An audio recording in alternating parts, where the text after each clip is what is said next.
31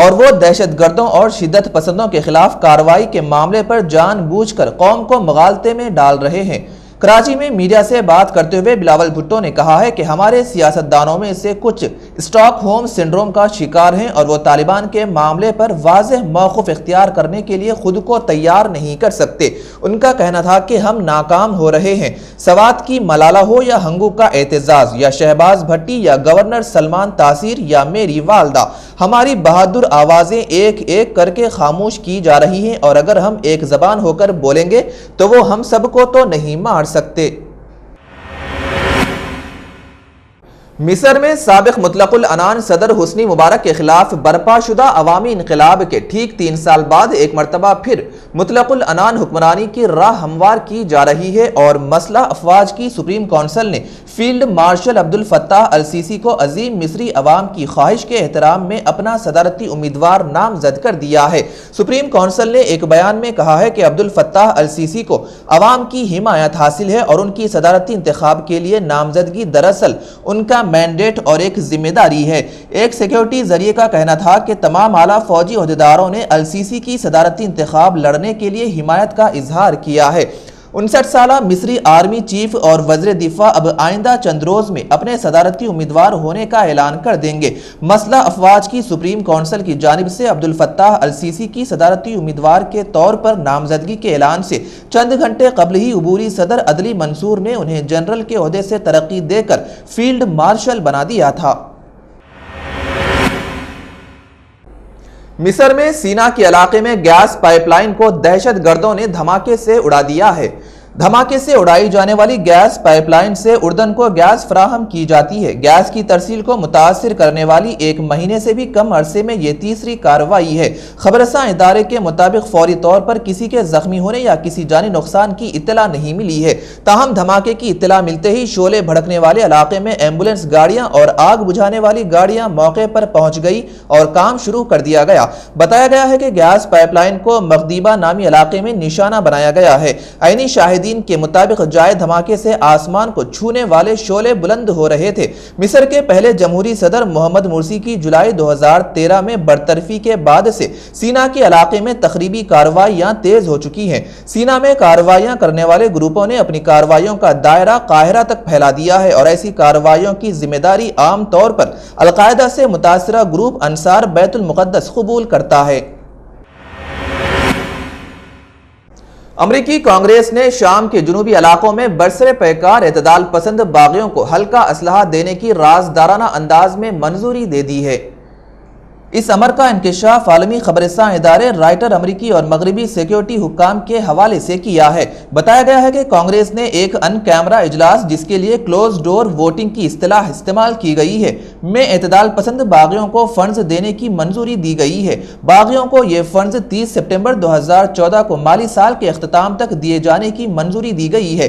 جن ہتھیاروں کو فراہم کیے جانے کی منظوری دی گئی ہے ان میں ہلکے مگر مؤثر ہتھیاروں کے علاوہ ٹینک، شکن، راکٹ اور کندھوں پر رکھ کر چلائے جانے والے زمین سے فضا میں مار کرنے والے میزائل بھی شامل ہوں گے، جن کی مدد سے باغی سرکاری طیاروں اور ہیلی کاپٹروں کو نشانہ بنانے پر قادر ہوں گے۔ شام میں جاری صورتحال کے حوالے سے CIA کے سابق تجزیہ کار بروس رائڈل کے مطابق خانہ جنگی کو جمود کا شکار قرار دیا ہے۔ رائڈل نے کہا کہ باغیوں کا منظم نہ ہونا اور اسلحے کی کمی بشار الاسد کو شکست دینے میں رکاوٹ ہیں، جبکہ بشار رجیم کے پاس وفاداری افرادی قوت کا فقدان ہے، اس لیے وہ بھی باغیوں کو دباؤ میں لانے کی پوزیشن میں نہیں ہے۔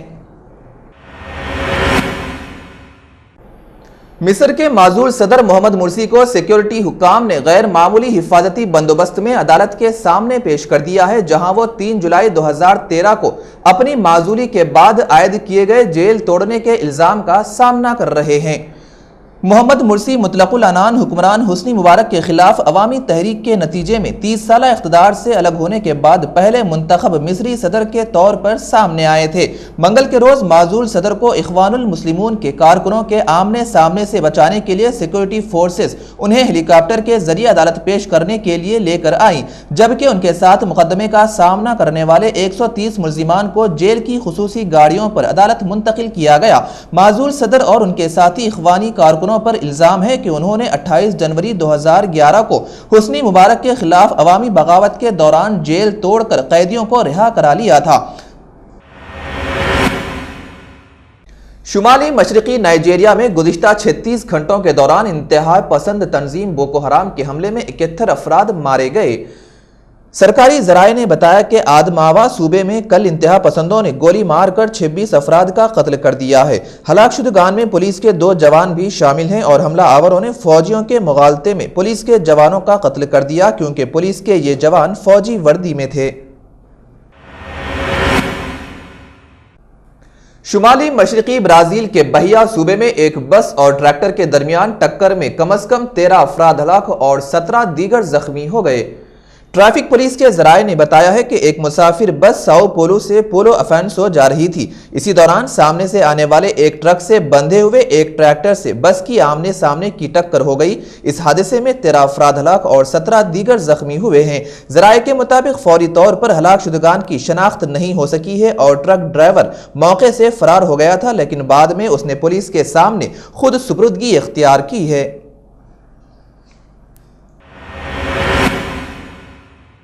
اقطاع عالم سے بیت اللہ کی زیارت کو آنے والے فرزندان توحید کی رہنمائی کے لیے جہاں مرد اسٹاف ہمہ وقت چوکس رہتا ہے، وہیں خاتون زائرین کی خصوصی رہنمائی کے لیے 500 خواتین پر مشتمل ایک گائیڈ فورس بھی تشکیل دی گئی ہے۔ مسجد الحرام کے نگران ادارے کے ڈائریکٹر نے بتایا کہ زائرات کی رہنمائی کے لیے جن 500 خواتین پر مشتمل ایک گائیڈ فورس تشکیل دی گئی ہے، انہیں خواتین معتمرات کی معاونت کے لیے تمام ضروری تربیت بھی فراہم کی گئی ہے۔ رہنمائی پر مامور خواتین نہ صرف زائرات کو حج اور عمرے کے طریقے بتاتی ہیں بلکہ شرعی امور اور اسلام کے صحیح عقائد کے بارے میں بھی انہیں آگاہ کرتی ہے۔ مسجد حرام کے خواتین کے لیے مخصوص حصے میں مصاحف کے نسخوں کو ترتیب سے الماریوں میں رکھنے اور مسجد میں آمد و رفت اور عبادت کے طریقوں کے بارے میں اللہ کے مہمانوں کو نہایت محبت و شفقت سے رہنمائی کا فریضہ انجام دیتے ہیں۔ الحمدان نے مزید بتایا کہ بیت اللہ اور مسجد الحرام میں خواتین کی رہنمائی کے لیے بھرتی کی جانے والی نوجوان خواتین گائیڈز کو تربیت کے کئی مراحل سے گزارا جاتا ہے۔ انہیں بتایا جاتا ہے کہ حج اور عمرہ کے فرائض کی ادائیگی کے دوران انہیں بیرون اور اندرون ملک سے آئی خواتین کی مشکلات کس طرح حل کرنا ہے اور ان کے ساتھ کیسے پیش آنا ہے۔ حج اور عمرہ کے لیے آنے والی خواتین کی رہنمائی پر مامور عملے کو نہ صرف مہمانوں سے حسن سلوک اور سلیقہ مندی سکھائی جاتی ہے بلکہ انہیں بنیادی انگریزی اور کمپیوٹر کی تعلیم بھی دلوائی جاتی ہے۔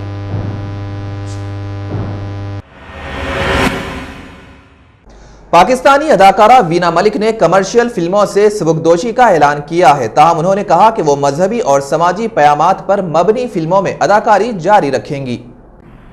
وینا ملک نے حال ہی میں عمرہ کی سعادت حاصل کی اور واپسی پر انہوں نے یہ اعلان کیا کہ وہ اب مسالہ فلموں میں کام نہیں کریں گی۔ وینا ملک نے کہا کہ ایسی فلمیں جس میں بھلائی اور سماجی فروغ کو پیش نظر رکھ کر بنایا جائے گا وہ ایسی فلموں میں کام کریں گی، لیکن اب وہ کسی بھی نئی فلم کا حصہ نہیں ہوں گی۔ وینا ملک نے کہا کہ مشرق ہو یا مغرب، ہندوستان یا پاکستان، دنیا بھر میں ہر جگہ ان کے چاہنے والے مبارکباد دے رہے ہیں اور نیک تمناؤں کا اظہار کر رہے ہیں۔ واضح ہے کہ وینا ملک نے ایک پاکستانی تاجر اسد بشیر خان سے دبئی میں شادی کی اور اپنے شوہر اور فیملی کے ساتھ عمرہ ادا کیا۔